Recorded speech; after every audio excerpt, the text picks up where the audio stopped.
Oye, pero bueno, quiero hacer una breve presentación de Mina, por si alguien no la conoce bien. Tiene formación académica en el campo de las ciencias políticas y sociales. Es licenciada en Sociología por la Facultad de Ciencias Políticas y Sociales de la UNAM. Master of Arts in Political Science por la Universidad de Connecticut. Y Máster en Bioética y Derecho por la Universidad de Barcelona. Ha sido coordinadora de enlace institucional en GIRE, autora de Bioética, Aborto y Políticas Públicas en América Latina. Radica en Barcelona, colabora con la revista de Bioética y Derecho de la Universidad de Barcelona y en la tutoría de tesinas del Máster en Bioética y Derecho. Y es miembro del colegio desde 2004. Mina, tienes la palabra. Bueno, queridos, muchas gracias. Hoy me toca a mí. Quiero empezar comentando la pasada reunión en la que Lucas Correa nos mostró las particularidades del caso colombiano y el hecho de que existe una diversidad de caminos para acceder a la despenalización de la eutanasia. En el caso colombiano fue a través de las iniciativas de un ministro de la Corte, lo cual no es común, es un caso excepcional, diría yo. Pero también en función de eso es importante conocer y comprender cuál es el contexto en el que se gestan las leyes. En el caso de España, ubiquémonos en España, en tiempo y espacio.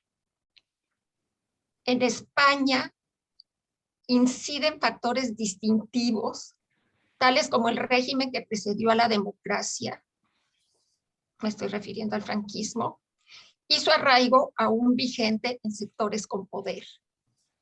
La existencia de una asociación sólida por el derecho a morir dignamente, esta es DMD, que tiene gran arraigo y prestigio. El papel de la academia dentro y fuera de los recintos universitarios.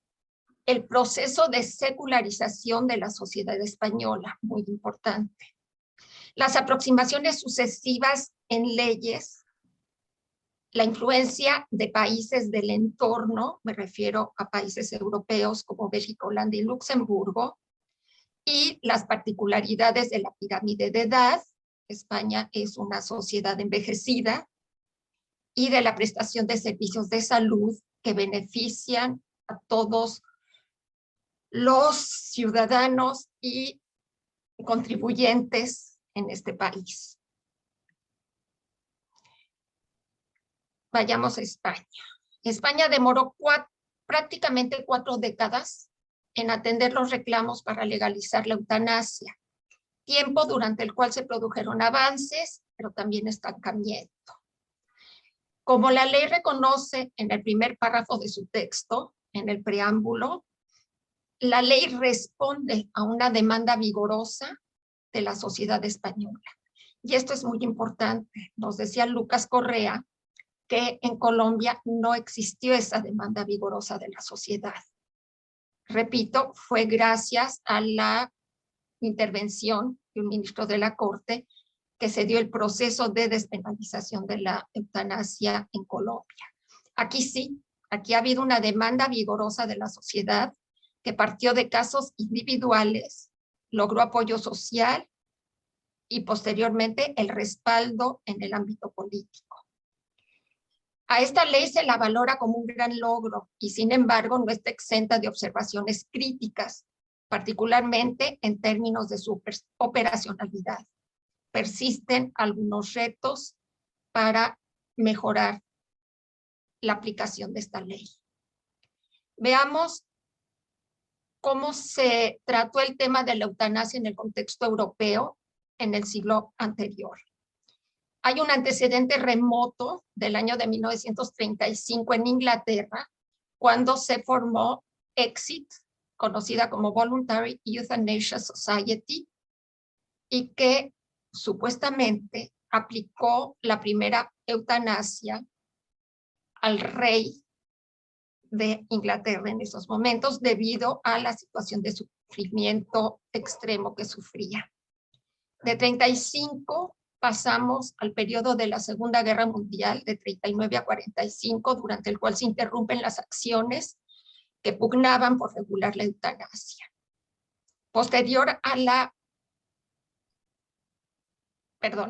Durante la guerra, de 1939 a 1975, imperó el franquismo en España, que impuso una visión nacional católica, el nacionalcatolicismo.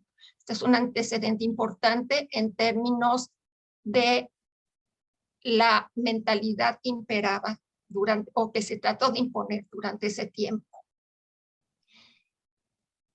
Después de la guerra, en los primeros años de la posguerra, de 45 más o menos a los años 70, el término eutanasia se asoció a la barbarie nazi. En nuestro diccionario incompleto de bioética, ya Krauss menciona este hecho, el prejuicio que había respecto de la eutanasia.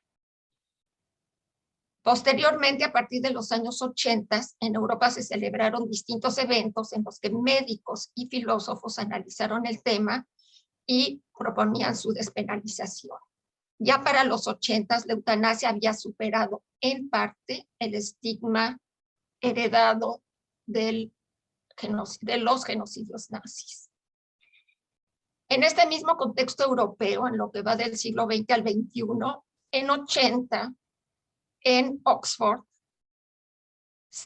y en el marco de la Conferencia Internacional sobre Eutanasia, se crea la Federación Mundial de Sociedades Pro Derecho a Morir. Aquí abro un paréntesis.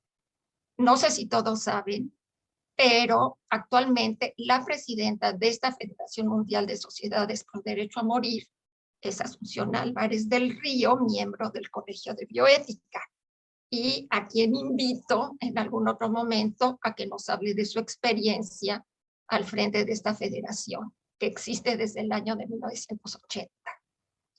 En ese mismo año, el Vaticano admite el empleo de medicamentos que mitiguen el dolor del paciente, aunque acorten su vida. En la siguiente conferencia internacional sobre eutanasia, en el año de 1984 en Niza, los médicos franceses presentan un manifiesto en favor de legalizar la eutanasia. Ya es un pedido dentro de una conferencia internacional reclamando la legalización de la eutanasia, y este manifiesto es respaldado por los miembros de la conferencia internacional. También en la década de los 80, diversos países europeos crearon movimientos y asociaciones por el derecho a una muerte digna, entre ellos España. Y lo de muerte digna, yo especulo que se utilizó para no utilizar el término eutanasia por el desprestigio que había tenido a raíz de la guerra y de su utilización por los nazis para el exterminio y genocidio de millones de ciudadanos europeos. Esa especulación lo podemos comentar más adelante.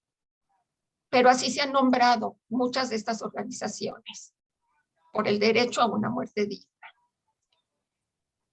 Y entre estos países europeos donde se crearon asociaciones y movimientos se cuenta también España.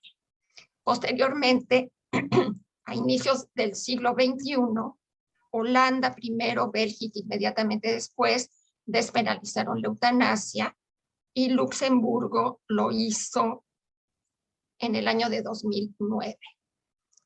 Hasta ahora que España ha despenalizado la eutanasia, no se produjo ninguna otra legislación al respecto en países europeos.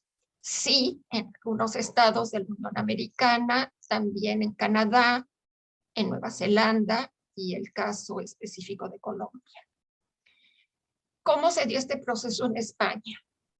Miguel Ángel Lerma participó en la conferencia de Niza. Su nombre se hizo famoso posteriormente. Él era un ingeniero español y colaborador del diario El País, y en 1984 convocó a la creación de la Asociación por el Derecho a Morir Dignamente, conocida como DMD.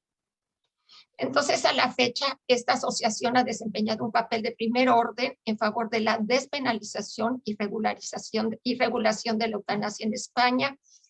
Promueve y ha tenido grandes logros en que la sociedad adopte el documento de voluntades anticipadas. De hecho, yo lo hice recientemente gracias a DMD. Miguel Ángel Lerma sostenía que la eutanasia activa preconiza la acción del médico para abreviar la vida en una agonía dolorosa. No cualquiera, es el médico quien debe poner fin a una agonía de los pacientes ya en una situación de sufrimiento extremo. También decía que la muerte no se puede evitar, pero el sufrimiento sí, en gran medida. Y que era necesario separar en lo posible la muerte de la agonía. Primeros conceptos que fueron planteados en España a partir de 1984. Junto con Lerma, el filósofo catalán Salvador Pàniker defendió la eutanasia como un derecho humano. Él colaboraba de manera regular en los diarios La Vanguardia de Barcelona y El País de Madrid, y realizó una intensa labor de difusión en la prensa y en debates de radio y televisión. Desmitificó el significado de eutanasia. Precisó el significado del término, la voluntad consciente y reiterada como requisito sine qua non para solicitar la eutanasia. Fue presidente de la Asociación por el Derecho a Morir Dignamente de 1990 a 2009 y honorario hasta 2017. Cubrió cerca de 3 décadas desde el inicio de la creación de DMD. Y creo que es importante conocer lo que Salvador Pàniker decía. Muchos pensamos que la vida no es un valor absoluto. La vida debe ligarse con la calidad de vida. Y cuando esta calidad se degrada más allá de ciertos límites, uno tiene derecho a dimitir. Este derecho a dimitir, el derecho a una muerte digna, a una muerte sin dolor y sin angustia, se inscribe en el contexto de una sociedad secularizada y de un Estado laico, donde ya nadie cree que el sufrimiento innecesario tenga ningún sentido y donde el respeto a la libre voluntad del enfermo es primordial.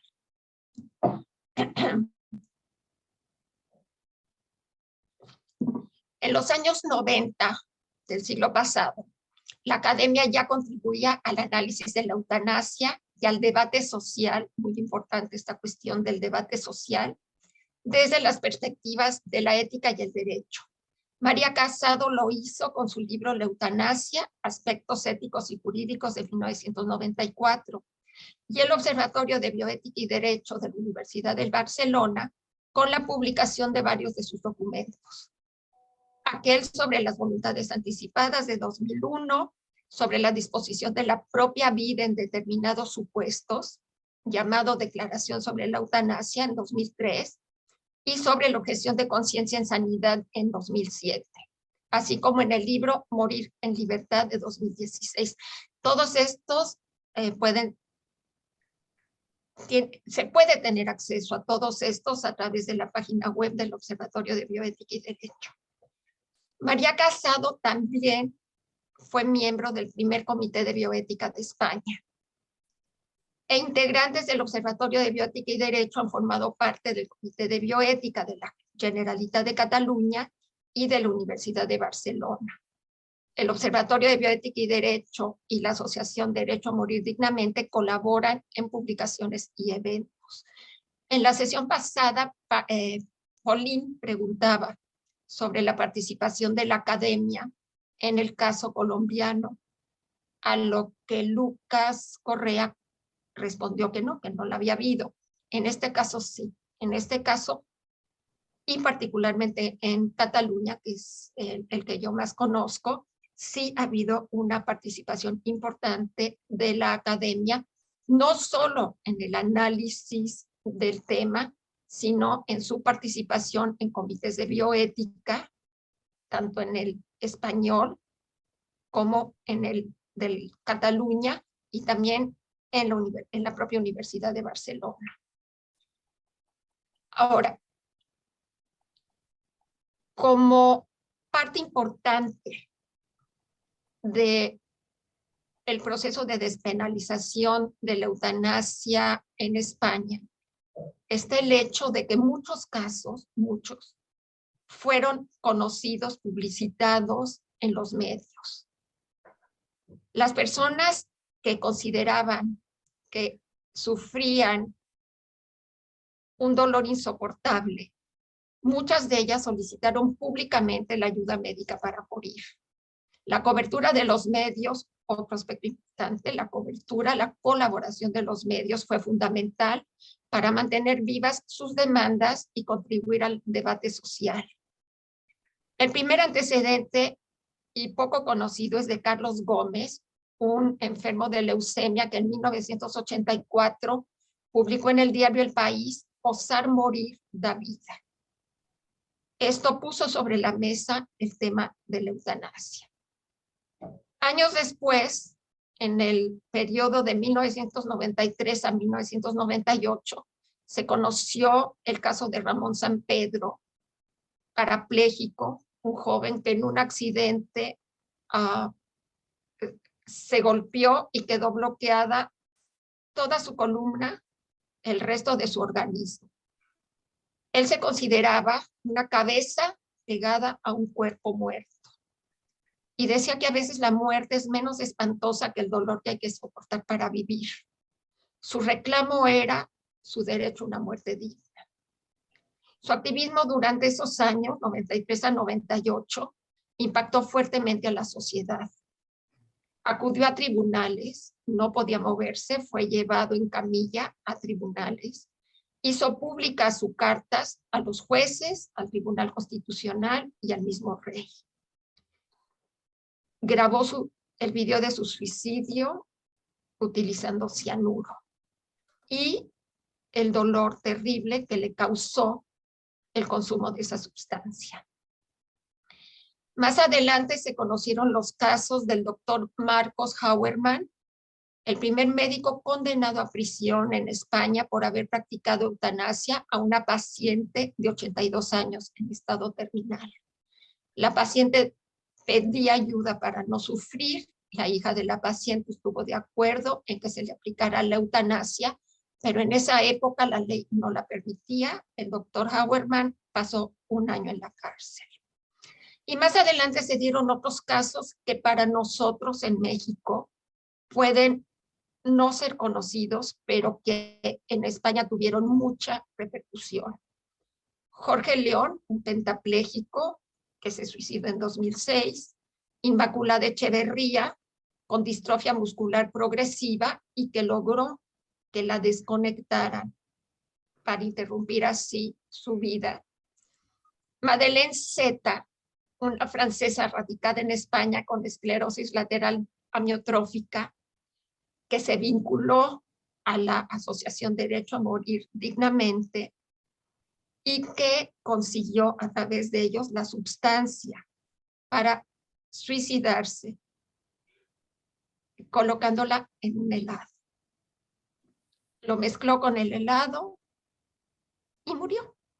Pero a partir de esa experiencia, la Asociación para Morir Dignamente estableció la estrategia de difundir lo más posible los casos de los enfermos que se ponían en contacto con esta asociación para solicitar la muerte digna. Y esto les dio una gran visibilidad. Son los casos de José Antonio Arrabal, otro caso de esclerosis lateral amiotrófica, de Luis de Marcos con esclerosis múltiple y de Maribel Tellaeche con Alzheimer. En el caso de los dos últimos, Luis de Marcos y Maribel Tellaeche, sus familiares consiguieron 200,000 firmas que presentaron al Congreso de los Diputados para apoyar que se debatiera y aprobara una ley que despenalizara la eutanasia. Y otro caso muy visible y que además coincidió con las elecciones, las más recientes elecciones en Cataluña, perdón, en España, es el de María José Carrasco, una mujer que durante 30 años vivió con esclerosis múltiple y un proceso de degradación que la tuvo en sus últimos momentos en calidad de, pues de propiamente muerte en vida. Ella y su marido aguardaban que la ley fuera aprobada en el Congreso de los Diputados. La ley había sido presentada en 2018. Las sesiones del Congreso se interrumpieron debido al periodo de elecciones y entonces adelantó su muerte y logró grabar con su marido su reclamo para morir ya, cuanto antes, con una voz, con un hilito de voz que era difícil de percibir. Antes de llegar a ese grado de degradación en su salud, María José había comprado pentobarbital por internet.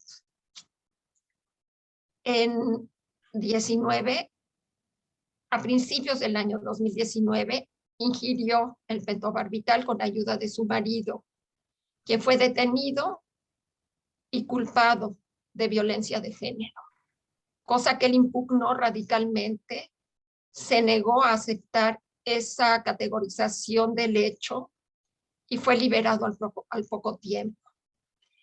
El caso de María José Carrasco coincidió con el proceso electoral de 2019 e impactó a los partidos políticos que contendieron en ese proceso.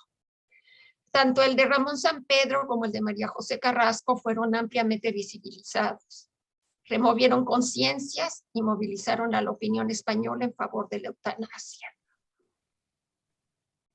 Durante distintos periodos, ya fuera porque se conocían casos de pacientes que publicitaban su situación y demandaban la ayuda para morir, la ayuda médica para morir, se realizaron diversas encuestas. También cuando el Congreso de los Diputados discutía o recibía una propuesta de ley para la despenalización y regulación de la eutanasia.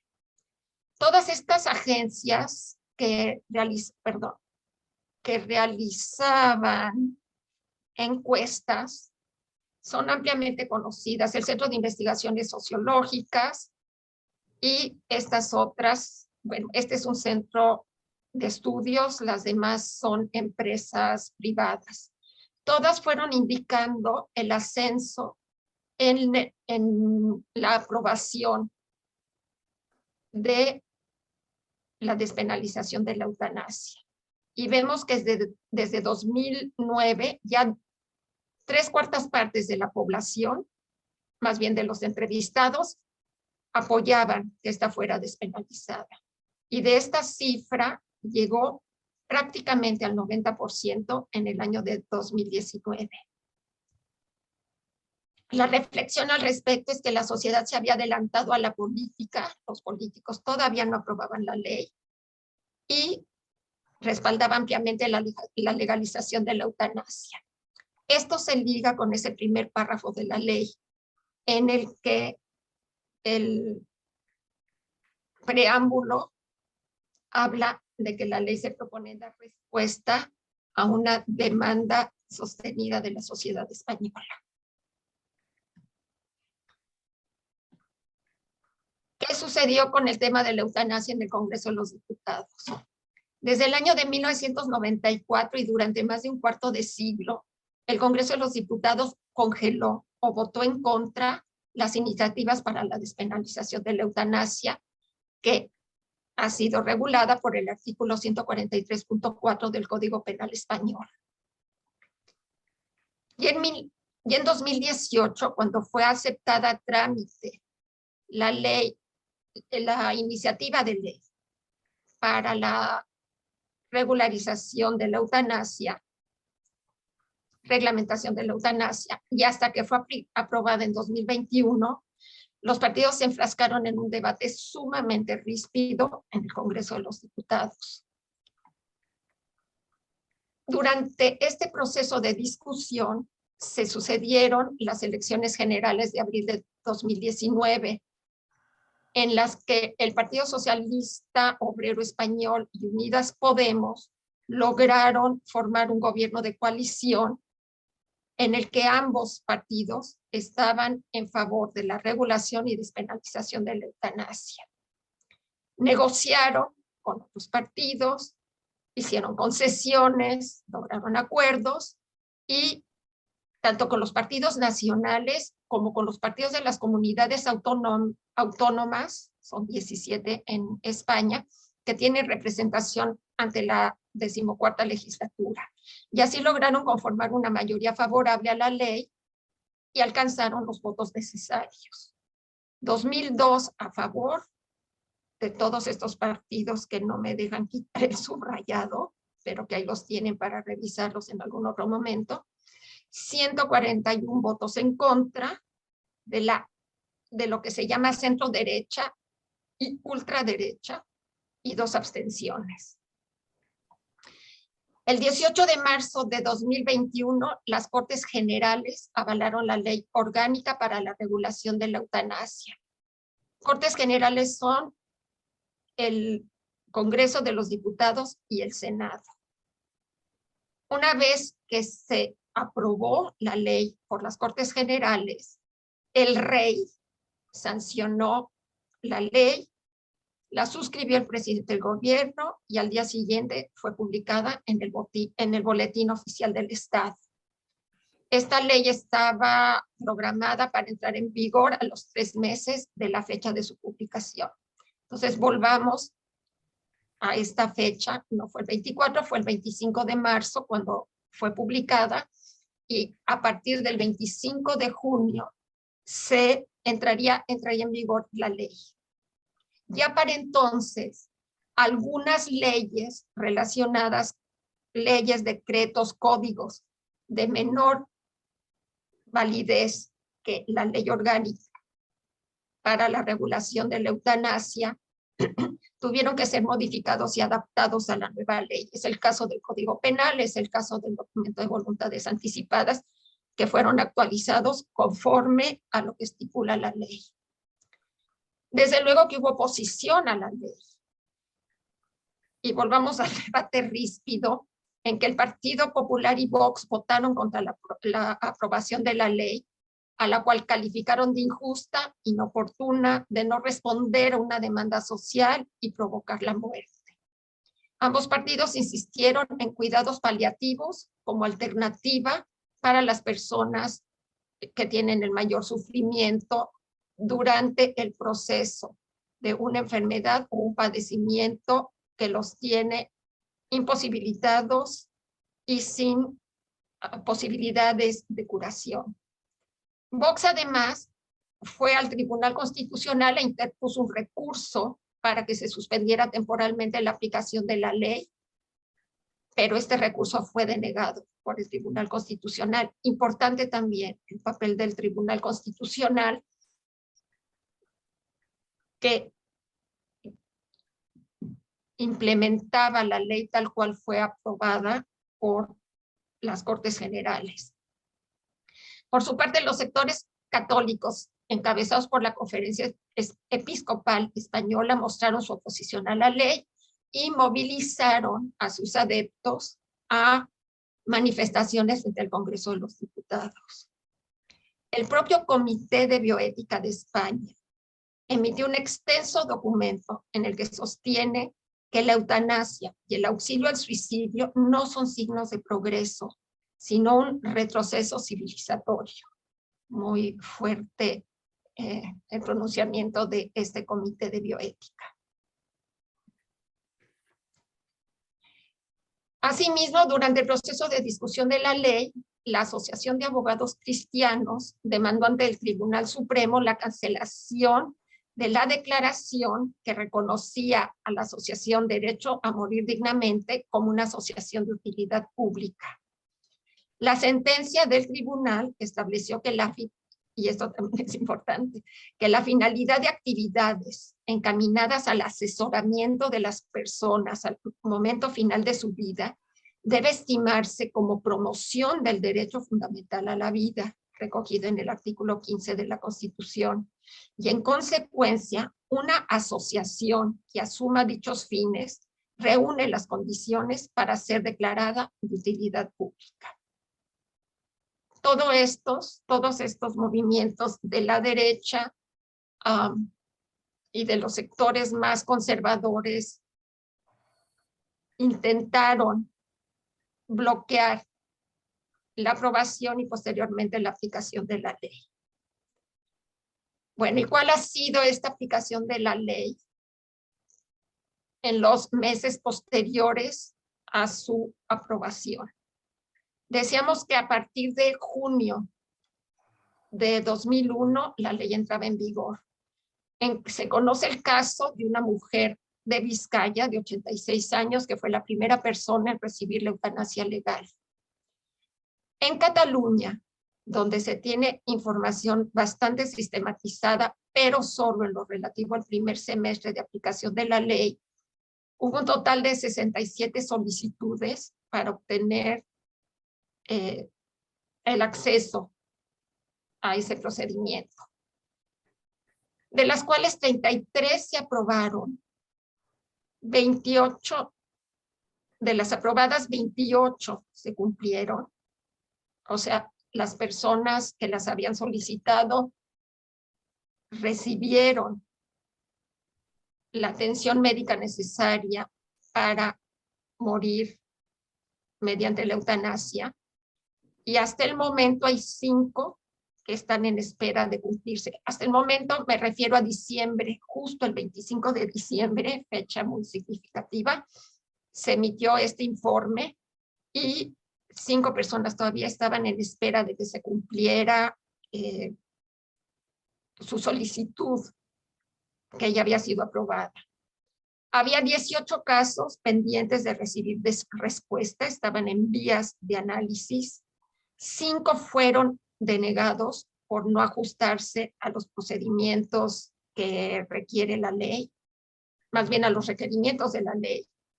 3 personas decidieron retirar su petición y durante el proceso 8 casos que ya estaban en situación terminal murieron. De acuerdo a este reporte de Cataluña, el tiempo medio de espera entre el cumplimiento de los requisitos y la aplicación del procedimiento demora entre 40 y 50 días, mes y medio, poco menos de 2 meses. Y también para entonces se había recabado la información de que en Cataluña solamente el 0.1% del personal sanitario, que incluye médicos, enfermeras, anestesistas, farmacéuticos, solamente el 0.1 había presentado su documento para estar en conciencia. Para el mes de junio de este año, el Ministerio de Salud presentará un informe anual de las solicitudes, los casos atendidos, los casos pendientes, en procesos de revisión, casos denegados y las revocaciones, así como de quienes fallecieron en espera de recibir la prestación. Esta información le será proporcionada al Ministerio de Salud por cada uno de los presidentes de las comisiones de garantías y evaluación de las 17 comunidades autonómicas y 2 ciudades autónomas, que así se conforma el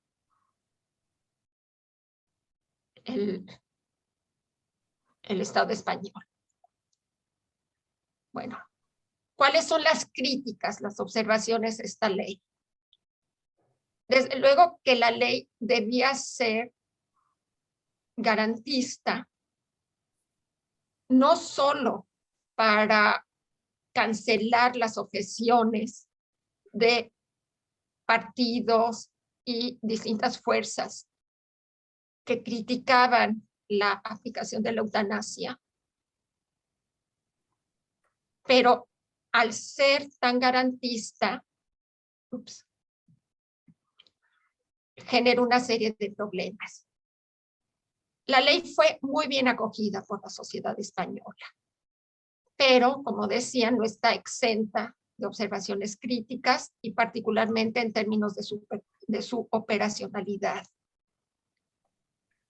Al proponer una ley excesivamente garantista,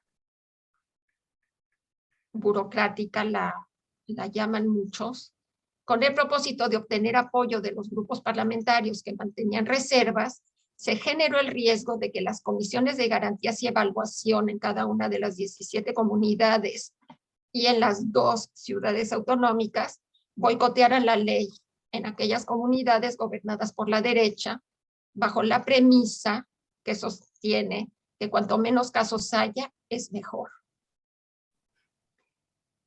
También la ley establece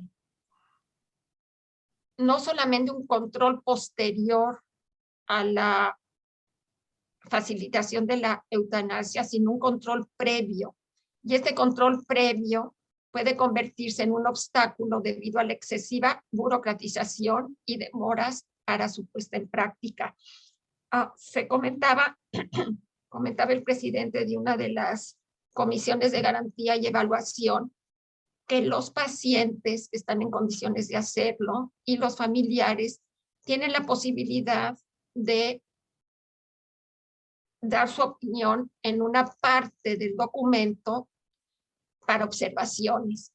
Y en esas observaciones ha habido muchas quejas en el sentido de que este es un procedimiento muy farragoso debido a todos los requisitos, plazos, participación de distintas instancias en la verificación del proceso.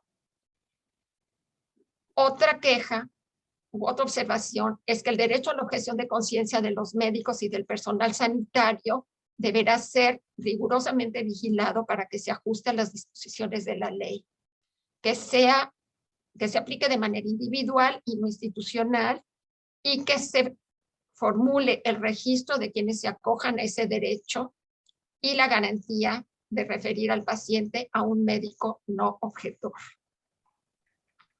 Bueno, me regreso a esta última. Este es básicamente el contexto en el que se gestó y se redactó y se pasó a votación esta nueva ley. No sé si quieren que en este momento entremos a comentar este tema o alguno de estas cuestiones. O si tienen alguna pregunta específica sobre el texto que les hice llegar a aquellos que pudieron leerlo. Pues y bueno, para las dos cosas, Mina, increíble. Para las dos, y estoy a sus órdenes. Muchísimas gracias, realmente creo que